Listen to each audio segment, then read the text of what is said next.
welcome to another episode of Horror Flicks and Chill with Alex Arson. So today we're talking about Night of the Living Dead, 1968, written by John A. Russo and George A. Romero, directed by George A. Romero in his directorial debut, starring Duane Jones and Judith. The film is about a group of people who take refuge in an abandoned house where zombies are in search of human flesh. Ben, played by Duane Jones, does his best to concentrate and get the situation taken under control. But as the survivors in the house are trying their best to keep the zombies out, things get a little hectic and tensions begin to flare and people begin to panic. And one by one, the humans become prey to the living dead. Now, the thing about this film is the original concept was something about zombies that was a little bit different than what was in the past. The thing was, you had White Zombie and other films like that included people being under mind control or some type of sorcery or something. This one was the first time you ever had flesh-eating zombies. The idea was, what could they do to really shock people and really do something different than what they've seen before? So the idea was cannibalism. So the undead coming from out of their coffins and things of that nature and feasting on the flesh of humans. So that was the most shocking thing that George A. Romero and John Russo could come up with at the time. And the original title for the film was called Night of the Anubis. Anubis is the Egyptian god of mummification. The filmmakers changed the title because the title at the time didn't really actually hit with fans. People didn't really understand what Anubis was or anything of that nature. So they went with Night of the Living Dead. Interesting enough, since this is like the first real big zombie film, you don't really hear the word zombie in this one. They use the word ghoul, or they use the word those things or something like that. They never really said zombies in this, even though this is like the first major flesh-eating zombie film. They never use the word zombie. It's similar to Bela Lugosi as he plays Dracula. You never see Bela Lugosi with fangs and feasting on, the necks of his victims. So it's similar to that.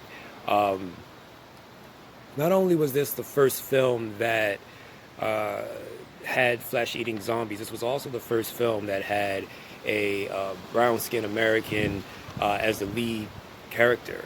Male or female, doesn't really matter. This is the first film that had a major lead played by a person of color. And with the character Ben, played by Duane Jones, the original character was supposed to be a truck driver. He was mean, rude, crude, and very resourceful. But with Duane Jones being a intelligent thespian, he came in, and when he read for the character, and mind you, the character wasn't written to have any type of race or color or anything. It just was a truck driver character. Once he came in and read for the character in the audition, it definitely forced, the filmmakers to change a little bit, to rewrite for the performance that Duane Jones had put to the character. Definitely more intelligent, sophisticated, a little bit more patient, definitely more take charge, but also very caring and compassionate about everyone that was in the house at the time that were being, hunted down. So the character definitely was written to play to the strengths of Duane Jones. Another interesting thing was the film had grossed, I would say, about, what was it? It was about $30 million, which is like one of the biggest independent films of all time. And with this being George A. Romero's directorial debut, his first major film, for your film to hit $30 million, that's pretty solid. And so this was one of those big drive-in theater movies right there. One of the last big drive-in theater successful type of movies at that point. Also, this was the most gory and most violent film to come out. This was 1968, so this was the most violent and most gory film at the time.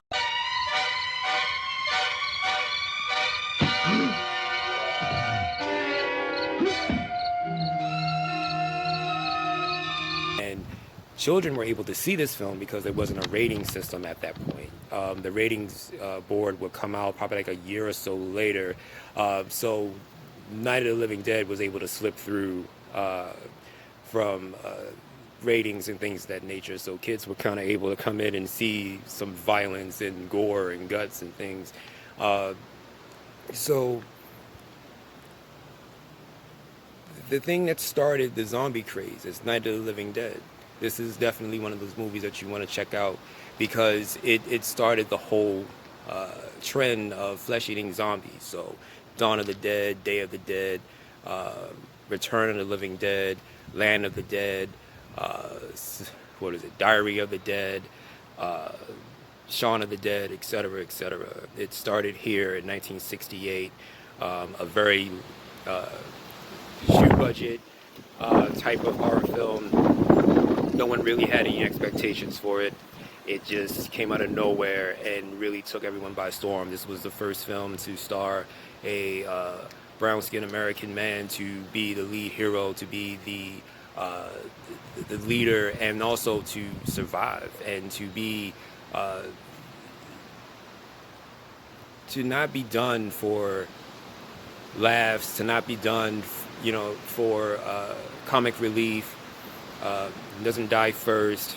He's actually a survivor and helping everyone else to survive. And this was 1968. This opened the door for the blaxploitation era in the 70s. This opened the door for Blackula. This opened the door for Sugar Hill and all these other horror films that come later within the following decade. Duane Jones, his portrayal of that character gave him dignity in such a tough time in the 60s. And this film also came out about 5 to 6 months after Dr. King was assassinated. Thing so tragic as the assassination of Dr. King, to see the performance of Duane Jones, regardless of what was going on in 68, he still was able to come in and rescue and save and protect Caucasians around him, which was still a monumental portrayal and monumental performance as well. And that is a big part of the legacy of Night of the Living Dead. For independent filmmakers, Night of the Living Dead is definitely an inspiration for black actors in Hollywood. That performance definitely has an impact, especially in horror. As we fast forward to the remake, the 1990 remake. Every minute, the terror gets closer. Cooper, you gotta help me out! Every second, the tension gets deadlier. It's all right, don't shoot, don't shoot! Every moment could be your last. George Romero's all-new Night of the Living Dead. Directed by Tom Savini and starring Tony Todd. This was Tony Todd's first major role. This is before Candyman. So this is his first major role, and he's taking over the lead as Ben, which was previously played by Duane Jones. So him also coming into the audition, slaying it, he gets the role. And it opened the door for him and a lot of other great things to come for his career as well. The progression of the final girl. So Barbara was also a major character in The Night of the Living Dead, played by Judith O'Dea. Originally, the character was supposed to be very strong and very tough and charismatic, but the filmmakers enjoyed her performance as a young, scared and frightened, terrified young girl. So the the director decided, well, let's go with a more terrified performance, and so that created the dichotomy of this almost catatonic character after being traumatized by what happened with all the zombies and things around her.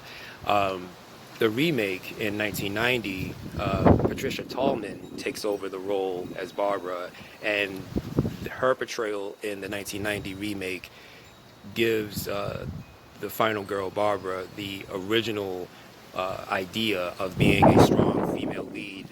She's definitely scared, definitely emotional, but she pulls through, and she definitely kicks ass and does what she can to survive the entire night.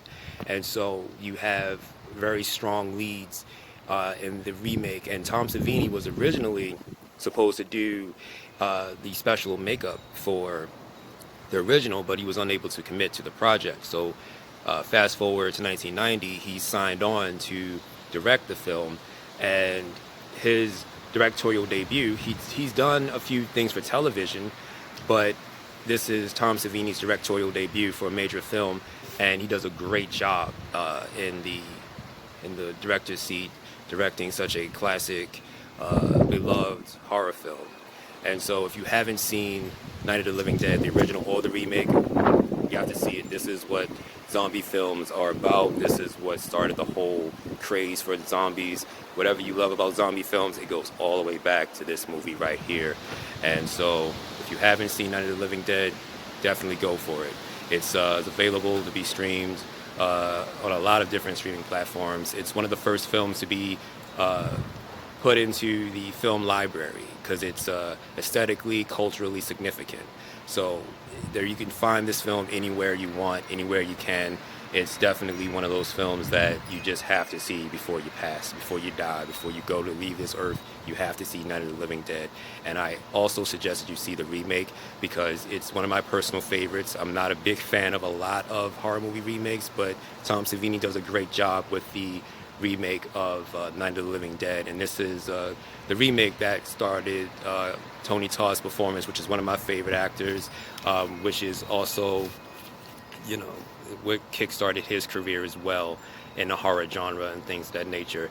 And to see the evolution of Barbara's character being a scared and emotional, terrified woman, to see the remake, to see her become the hero and to be the strong, tough female lead that she is in that film. It's definitely worth seeing either one, the original, the remake, both. I say check it out. Thank you.